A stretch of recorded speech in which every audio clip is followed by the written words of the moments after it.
After my accident, I pretended to be in a coma and heard my mother say, maybe it's better if she dies. She's always been a disappointment. I'm Mara, 27, female, and before the accident, I thought I understood pain. I'd been a paramedic for 5 years, seen things most people only glimpse in nightmares, crushed bones, screaming mothers, the hollow silence after a failed resuscitation. But nothing prepared me for waking up inside my own body, trapped and voiceless, while the people I loved the most revealed they wanted me gone. The crash happened on a rain-slick highway just outside of Portland. We'd just cleared a call, minor collision, no fatalities, and I was riding shotgun with my partner Tyler, heading back to base. I remember the wipers thumping, a semi's headlights slicing through the downpour, and Tyler saying something about grabbing tacos after shift. Then metal screamed. The world flipped. When I came to, everything was muffled and distant, like I was underwater. I couldn't move, couldn't even open my eyes, but I could hear. Machines beeping, voices murmuring. At first I thought I was in the field again, adrenaline and chaos. But then I recognized one of the voices, my mother. She sounded calm, too calm. If she doesn't wake up soon, she said softly, the insurance company pays double for total loss of function. There was a pause, and then my brother Dean replied, it's morbid, Mom, but yeah, maybe that's what she gets for all her crusading. She could have had a real career, law school, respect. But no, she had to play savior. They laughed. Every word carved itself into me. My throat ached from the tube, my body useless, but my mind was screaming. See, before the accident, I'd made enemies inside my own bloodline. My uncle Victor was a respected contractor, a pillar of our community, or that's what he wanted people to think. When I was 15, I told my mom what he did, the touching, the threats, the lies. She told me not to ruin the family, so I shut up. Years later, when I was working as a medic, I treated a teenage girl with the same terrified eyes I used to see in the mirror. She whispered his name, and something in me snapped. I went to the police, filed reports, talked to journalists. The story broke wide open. Victor lost everything, and my family blamed me for it. Now lying there, tubes down my throat, I listened to them talk about me like I was already dead, like my recklessness had embarrassed them enough. When a man's voice joined in, a lawyer I vaguely recognized, they started discussing medical power of attorney. My mother's voice hardened. She wouldn't want to live like this, and we can't afford months of care. I felt it then. Pure, animal panic clawing through me. I tried to move, to twitch a finger, anything. Nothing. Only the sound of my heartbeat on the monitor and the quiet plotting of my family deciding whether I deserved to keep it. And then came the only voice that didn't sound like death. Dr. Laurent. He'd been my attending physician for weeks, I'd later learn. But that night, while they whispered about ending me, he said something that would change everything. She can hear you, he said sharply. People in comas often can. The silence that followed was the first mercy I'd had in weeks. The next morning, I woke to the sound of wheels squeaking across tile and the smell of antiseptic. Dr. Laurent's voice was low, almost conspiratorial. Mara, he said softly, if you can hear me, try to move your fingers. My body felt like a slab of marble, heavy, foreign. But I tried. For hours it felt impossible. Then, by sheer stubborn will, my index finger twitched, barely. But he saw it. I heard the sharp inhale, the stifled whisper. Good girl. He didn't tell anyone right away. Later, he'd explain that he didn't trust them. Not my mother, not Dean, not even the hospital administrator, who'd suddenly started asking about options for extended care. He'd seen families like mine before. Too calm, too eager to discuss termination instead of recovery. Over the next few days, he tested me in quiet, secret ways. He'd say, if you can hear me, blink twice. Then pause. Once for yes, twice for no. It took everything in me, but eventually my eyelids fluttered on command. He squeezed my hand and whispered, you're not gone, Mara, and I won't let them end you. That was the first time I cried after the accident, not from pain, but relief. Someone finally saw me. My mother, of course, kept up appearances for the nurses, soft-spoken, tragic, the grieving mother fighting for her daughter's peace. She'd arrive every afternoon with perfect makeup and crocodile tears. Dean always trailed behind her, scrolling through his phone, pretending to care, but Dr. Laurent noticed what the others didn't. The way they whispered to the attending nurse when they thought no one was listening. The way Dean signed paperwork without reading it. The way my mother's hand lingered on the consent forms, like she was rehearsing my death. One night I heard something that confirmed every fear I'd had. They came late, around 11 p.m., when visiting hours were over. I would have thought it was a dream, but I recognized their voices, low, urgent, hateful. She's suffering, Dean, my mother said. You saw the scan. She'll never be the same. Victor's trial already made us pariahs. Her being alive like this, attached to machines, is just prolonging the humiliation. Dean's voice cracked slightly. Are you sure the lawyer said it's legal? He said once we have medical power of attorney, it's mercy, and we get the policy payout. Everyone wins. Everyone wins. The rage that built in me was unlike anything I'd ever felt. It wasn't just anger. It was grief mixed with a betrayal so deep it felt corrosive.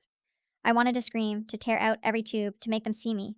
But all I could do was listen to my mother discuss my death like it was a business deal. The next morning, Dr. Laurent came in early. He must have seen my vitals spike overnight. "You heard something, didn't you?" he asked quietly. I blinked once. "Yes." His face went pale. He pulled the privacy curtain closed and leaned closer. "They filed for emergency guardianship. If they get it, they can authorize termination. You have days, maybe less." That's when everything shifted. His voice changed, no longer just clinical concern, but resolve.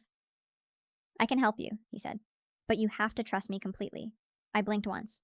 "Yes." He smiled faintly. "Good. Then listen carefully. We're going to make them think you died." I couldn't move, couldn't speak, but inside I was screaming with both terror and hope. Because for the first time, the odds weren't theirs anymore. Dr. Laurent kept his promise. The plan began quietly, in the sterile hum of that hospital room, under the pretense of routine care. He moved like a man haunted by his own code, methodical, precise, always a step ahead. He started by limiting my visitors. "Risk of infection," he told my mother, his tone cold but professional. She didn't argue. Maybe she thought he was softening me up for her decision. Maybe she thought the doctor who'd fought so hard for me was finally giving in. Either way, she seemed pleased. But behind the curtain, Laurent would whisper updates. "They filed for emergency power of attorney," he said one morning, checking my IV line. "It's moving fast, but I reached out to someone who can stop them legally." That someone was Special Agent Patricia Wolf, FBI. At first, I didn't understand why he would bring in a federal agent. Then he explained, "Your uncle's case didn't end with his conviction. The Bureau is still investigating related cover-ups. Your accident raised flags. It looked too convenient, too close to the sentencing date. So this wasn't just betrayal, it was conspiracy." Agent Wolf came disguised as a hospital compliance officer. She was tall, sharp-featured, with a kind of calm presence that made even trained liars nervous. She'd come in under the guise of checking insurance fraud claims, clipboard in hand, asking my mother polite, seemingly harmless questions. The moment my family left, she closed the blinds and leaned close to my bed. "We know, Mara," she whispered. "We know they're planning to kill you, but we can't move yet. We need them to make the attempt." That sentence chilled me to my bones. Make the attempt. Dr. Laurent had already prepared everything. He'd told the nursing staff I was exhibiting neurological decline. The paperwork looked authentic. My mother started showing up with glossy brochures for memorial homes. Dean avoided my room altogether, like being near me made the guilt too heavy to carry. The lawyer, his name was Alan Pierce, was the one who pushed things forward. I heard him one afternoon, his voice oily and confident. "The doctor's preparing her for a weaning trial," he said to my mother. "If she doesn't breathe independently, we can declare her non-responsive and proceed with dignity." Dignity. What a polite word for murder. That night, Laurent told me everything was ready. "We'll trigger a code blue," he said, scribbling notes into my chart like any other night. "You'll flatline for a few minutes. Your mother will sign the release, but you won't be gone. You'll be transferred under federal protection." I blinked twice, fear pulsing through me. He squeezed my hand gently. "I know, it's terrifying, but it's your only chance." For the next 48 hours, I listened to my own death being planned like a business merger. The insurance agent called. The lawyer confirmed policy details. My mother even practiced what she say to reporters. She was a hero, she rehearsed. She lived for others, and now she's at peace. I wanted to vomit. The night before the fake code, Agent Wolf returned. "After tomorrow," she said, "you'll disappear. We'll transport you to a secure facility, new identity, new life. Do you understand?" I blinked once. Yes. Then she leaned closer, her tone softer. "You've been through hell, Mara, but you're not alone anymore. We're going to make them pay." And when she left, Dr. Laurent sat beside me, silent for a long time. The overhead lights flickered in the reflection of his glasses. "When this is over," he said finally, "they'll believe you died peacefully. But I want you to know you'll live because you refused to surrender. Remember that." I didn't sleep that night. I just listened to the machines, counting down the hours until my death, my rebirth, began. Morning came gray and heavy, the kind of light that made the hospital walls look like bone. My mother arrived dressed in black, not subtle, never subtle. Dean trailed behind her, wringing his hands like a man rehearsing grief. The lawyer, Alan Pierce, met them in the hallway. I could hear their low, measured voices through the glass. "Everything's ready," he said. "Once Dr. Laurent confirms non-responsiveness, I'll process the insurance release. We'll keep it quiet. No press until after the funeral." I didn't need to see their faces to imagine the relief written there. Dr. Laurent entered the room not long after, calm as ever.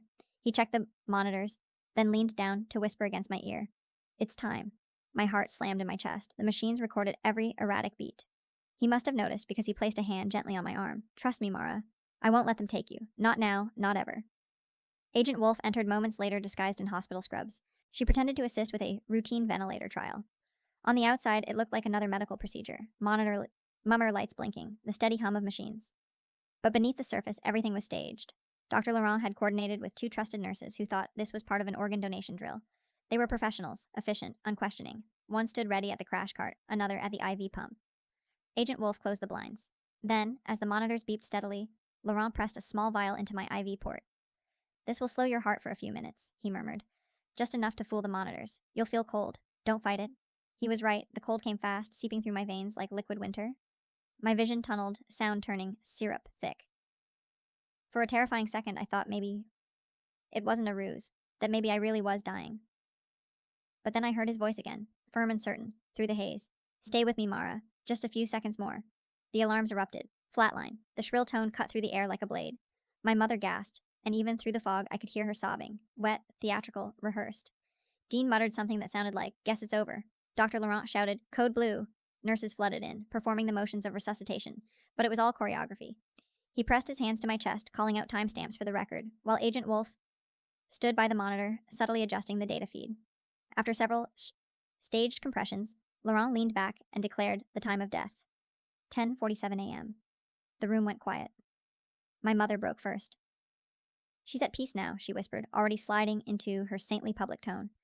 "My poor girl," Dr. Laurent nodded stiffly, performing grief, like a man used to tragedy. "We did everything we could." They left the room within minutes. I heard the soft click of heels fading down the hall, the echo of their relief. Once the door shut, Laurent moved fast. "Get her ready," he told the nurses. "Transport to the sub-level." Agent Wolf produced official-looking transfer papers. "Post-mortem testing at the federal lab," she announced. The staff didn't question her authority. Why would they? She had the badge, the tone, the command presence that made people obey. Within 10 minutes, I was rolled out under a white sheet, an anonymous body bound for the morgue.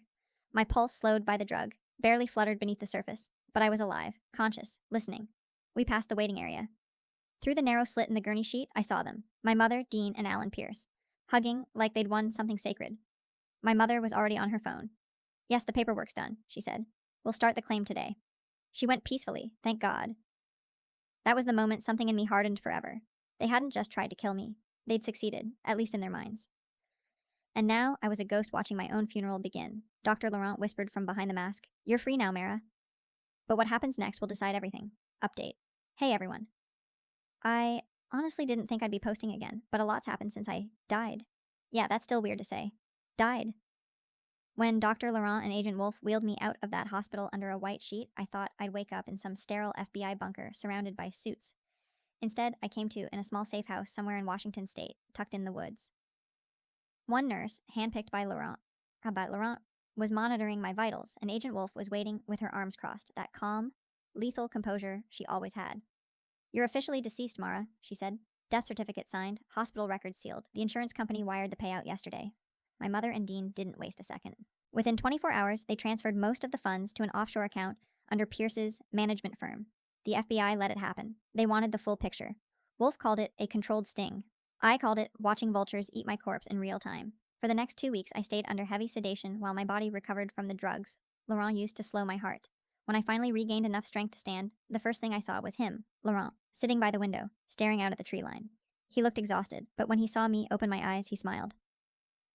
"You made it," he said quietly. They believed every second of it. The FBI had hidden me under the Witness Security Program's medical wing, technically under the alias Sarah Keller. My new ID said I was 28, born in Montana, occupation listed as freelance EMT, not too far from the truth. They didn't want to bury my real self completely, just enough that my mother and brother couldn't reach me. I asked about them, of course, about what was happening back home. Wolf filled me in like it was an autopsy report. "They filed the insurance claim immediately," she said. "Your mother gave interviews, cried on camera about her brave daughter who gave everything to help others. She's been shopping for houses. Dean bought a new car. The lawyer Pierce moved large sums through multiple accounts. We're tracing it all." I laughed then, hollow, disbelieving. They finally got their payday. Wolf didn't smile. "They won't enjoy it for long. The Bureau started surveilling them around the clock. Calls, emails, bank records, the works. It didn't take long for the rot to show. The moment they thought I was gone, they started turning on each other. My mother accused Dean of taking too much. Dean accused her of lying about splitting the payout evenly. Pierce started panicking, moving money faster, talking about getting out before the feds start sniffing. It was like watching a dam crack. Laurent kept checking in between briefings, and each time I could see something shift in him. He wasn't just my doctor anymore. He was a man carrying a secret that bound us both. When he looked at me, I could tell he didn't just see a patient, he saw someone who'd survived what no one should. There were moments in that cabin, quiet hours when the agents weren't around, that I wondered what surviving even meant. I was alive, yes, but the life I knew was gone. My name, my career, my family, all dead on paper. Sometimes I'd catch my reflection in the window and not recognize the woman staring back. Still, I wasn't done, not by a long shot, because Agent Wolf had a plan, something audacious and surgical. "We're going to let them destroy themselves," she said. "You won't need revenge, you'll have justice." She showed me the files they built, the emails between my mother and Pierce, the signed termination requests, even a recorded conversation where Dean said, "She had it coming. Maybe this is karma for what she did to Uncle Victor." That one almost broke me, but Wolf wasn't finished. She said the Bureau wanted me to testify once the arrests began, testify as a dead woman. She looked at me across the dim, safe house room and said, "When you walk into that courtroom, Mara, you won't just expose them. You'll prove they never killed you. Not really. They only created something stronger." And for the first time since the accident, I felt something spark inside me again. Not rage, not grief, something cleaner. Purpose. 3 months after the death, the sting was ready. Agent Wolf called it Operation Phoenix, which sounded dramatic until I realized how literal it was. I was about to rise from ashes my family had lit themselves. They'd gotten comfortable, predictable. My mother had moved into a glass-walled condo overlooking the river, filled with white furniture and fake humility. She gave interviews about grief, about forgiving fate. Even started a charity foundation in my name, the Mara Foundation for Accident Victims. Yeah, she used my name for PR. Dean had dropped out of sight for a while, then resurfaced driving a Mercedes and dating some Instagram fitness model. He was careless with his spending, but not as careless as Alan Pierce. The man was moving stolen funds across shell companies, faster than the Bureau could trace them. He thought he was untouchable. That arrogance was exactly what Wolf needed. The plan was surgical. First, she had Dr. Laurent reappear publicly, quietly giving an exclusive interview to a medical ethics journalist about his patient's tragic passing. He talked about the family's decision to withdraw care and the complexity of end-of-life ethics. It was bait, pure and simple. Within 48 hours, Pierce contacted him through an encrypted email demanding he keep his mouth shut about confidential matters. That email triggered the warrant. At 6:42 a.m. on a Tuesday, the FBI raided Pierce's office. By noon, his accounts were frozen. Within the same day, Dean was detained for financial fraud. My mother, of course, played innocent. She told reporters she was devastated to learn of Mr. Pierce's misconduct and that she trusted him completely. Wolf and I watched the footage together on a laptop in the safe house. My mother's crocodile tears looked almost artistic in HD. "She's good," I muttered. "She's rehearsed this her whole life." Wolf didn't blink. "Then we give her a better audience." That night, Laurent came by, his tie loosened, exhaustion etched into every line of his face. He'd risked his career to keep me alive, and I could tell the weight of it was wearing him down. But when he looked at me, there was a spark, quiet pride. "They're going to arrest her tomorrow," he said softly. "You'll get to see it if you want." I did. God, I did. The next morning, we were in a surveillance van across from my mother's condo. Wolf sat beside me, headset on, radio crackling softly. On the tiny screen, I saw her through the glass wall, still in her silk robe, sipping coffee like a queen who'd conquered grief. Then the door burst open. Federal agents swarmed in. She dropped the cup, shattering porcelain across marble. Dean was shouting off-screen. They cuffed her calmly, reading the charges: conspiracy to commit insurance fraud, attempted homicide, obstruction of justice. I thought I'd feel triumphant. Instead, I felt hollow. Watching her face crumple as the cuffs snapped shut wasn't satisfying. It was clarifying. The woman who'd given birth to me wasn't losing her freedom. She'd lost her soul years ago. When the agents led her outside, she kept repeating one thing. "My daughter's gone. She's dead." Wolf leaned closer, her voice low. "Not anymore." The Bureau arranged a private debrief. 2 days later. That's when they asked if I was ready to come back, publicly, as the prosecution's key witness. Laurent was there when they told me. He just nodded, like he'd known I'd say yes all along. "You've been silent long enough," he said. "It's time to take back your voice." Wolf warned me it would be dangerous, that the press would swarm, that the case would go national once they revealed the full scope of the conspiracy. But I didn't care. I'd spent too long pretending to be dead. The night before I was due to testify, I couldn't sleep. Laurent found me standing outside the cabin, staring up at the cold stars. "You think they'll even recognize me?" I asked. He smiled faintly. "They'll see you, Mara, but they won't recognize what you become." And in that moment, I knew he was right. Tomorrow, the woman they buried was walking back into the light. Update 2. I don't even know where to start. It's been 8 weeks since the arrests. And today, God help me, today I walked into that courtroom alive. The last time my mother saw me, I was zipped into a body bag. Now there I was under full protective escort, in a simple black blazer, hair shorter, face thinner, from months of hiding. But still me, still breathing, still hers. When they brought her in, cuffed and hollow-eyed, she didn't recognize me at first. She looked right past me, scanning the benches for her lawyer. Then our eyes met, and the color just drained out of her face. "Mara," she whispered, barely audible. "That's impossible." The judge's gavel slammed once, sharp. "Order in the court." Agent Wolf was seated behind me, calm and composed as ever. Dr. Laurent was in the witness section, officially there as the attending physician, but I could feel his presence like an anchor. I gave my testimony for nearly 3 hours. Every word was truth. I told them how I'd heard my mother and Dean whisper about the insurance payout, how Alan Pierce promised to expedite merciful termination, how Dr. Laurent discovered my consciousness and risked everything to save me. I described the moment they declared me dead, the sound of my mother's voice saying I was finally at peace. The courtroom was dead silent. Even the defense team looked shaken. When it was over, the prosecutor asked one last question. Ms. Anders, he used my old name because this was about closure, not protection. What do you want to happen now? I looked straight at my mother and said, I want the truth to outlive them. That was it. I didn't cry. I didn't scream. I just wanted it on record that love doesn't look like silence, and family doesn't mean loyalty without conscience. The verdict came 2 days later. Alan Pierce, 30 years for conspiracy, fraud, and attempted homicide. Dean, 18 years for aiding and abetting. My mother, Grace Anders, life sentence, no parole. Her final statement was surreal. She said she only ever wanted peace. Peace. The same word she'd used to justify killing me. I thought I'd feel relief when it was over, but instead I just sat in the courthouse hallway, staring at my hands. They still trembled sometimes. Phantom pain from the IVs, or maybe just muscle memory from all that helplessness. Laurent found me there, quiet as always. He didn't say anything, just handed me a paper cup of coffee. After a while, he said, You kept your promise, Mara. You lived. I asked if he thought I'd ever stop feeling angry. He looked at me for a long time before answering. You won't. But anger can be fuel, not fire. What you do with it, that's the difference. Later that week, Wolf visited one last time. She told me the Bureau would finalize my relocation. New papers, new city. The choice was mine. You can disappear completely, she said. Or you can start over on your own terms. I chose the second. Now I'm writing this from a small apartment near the coast, under my new name, Sarah Keller. I'm back on the ambulance, part-time for now. My hands still shake when the sirens go off, but I keep moving. Sometimes I see faces in the patients, mothers, brothers, people who lost everything and don't even know it yet. And I remember lying in that hospital bed, screaming silently for someone to see me. Now, I see them. The other day, Dr. Laurent called. He's working at a trauma center in Seattle now. He said, The world thinks you're a ghost, Mara. How does it feel? I laughed for the first time in months. Feels like freedom. He paused before saying, Then maybe ghosts are just survivors who stopped asking for permission to exist. I think he's right. Because the woman they buried doesn't exist anymore. What's left is someone they couldn't kill, couldn't erase, couldn't own. And maybe that's the real justice, living loudly, after they tried to silence me forever. It's been 3 years. 3 years since the courtroom. 3 years since the news headlines read, Family convicted in insurance murder plot. 3 years since I stopped being Mara Anders and became Sarah Keller. Sometimes when I'm driving the ambulance through the early morning fog, siren off, just the hum of the road beneath me, I catch a glimpse of myself in the side mirror and barely recognize the face looking back. There's still a faint scar near my temple from the crash, a small reminder that the woman who once begged to be heard didn't just survive. She rebuilt herself. Dr. Laurent still checks in once a month. He sends postcards instead of texts, always from random hospitals or trauma conferences. He's back teaching now, training new doctors about unconscious awareness and patient ethics. I'm not in the curriculum, obviously, but I know I'm the reason he teaches that module with such conviction.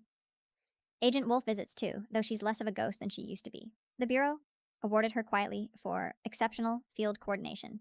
She hates the attention. Last time she stopped by, she brought takeout and told me she's transferring to missing persons.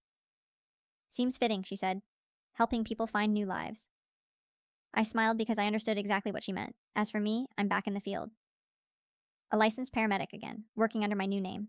The station doesn't know my story, just that I'm good under pressure and calm with chaos. The first time I held a patient's hand after a crash, I felt my heart tremble, not from fear, but from memory. I remembered lying there, voiceless, praying someone would see me. And now I get to be that someone. That's the strange part about surviving something like this. People assume the hardest part was the betrayal. It wasn't. It was learning how to live afterward without letting that betrayal define me. I still have nightmares, flashes of metal, my mother's voice saying she's at peace now. Sometimes I wake up sweating, pulse racing, reaching for a monitor that isn't there. But then the radio crackles with a new call, and instinct takes over. I move, I act, I save. And that's what brings me back every single time. A few months ago, I responded to a highway collision, a motorcycle versus a truck. The rider was young, maybe 20, conscious but terrified. I leaned over her and said, Hey, stay with me, okay? You're going to make it. She looked at me, eyes glassy, and whispered, Promise? And for a second, it was like I was looking at myself, back on that rain-slick highway, years ago. I squeezed her hand and said, I don't make promises I can't keep. Later, when she stabilized and the ER team wheeled her away, Dr. Laurent's words came back to me. You'll live because you refuse to surrender. He was right. I used to think survival was just the absence of death. Now I know it's the deliberate act of living, louder, freer, and without apology. Sometimes I visit the memorial stone they put up for me. Yeah, me. It's in a small cemetery outside Portland. The stone reads, Mara Anders, beloved daughter, brave soul, forever at peace. I stand there, hands in my jacket pockets, listening to the wind move through the trees. No one knows it's me, and I like it that way. I'm not there to mourn. I'm there to remember what it cost to be alive. Because that grave doesn't hold me anymore. It holds everything I had to leave behind.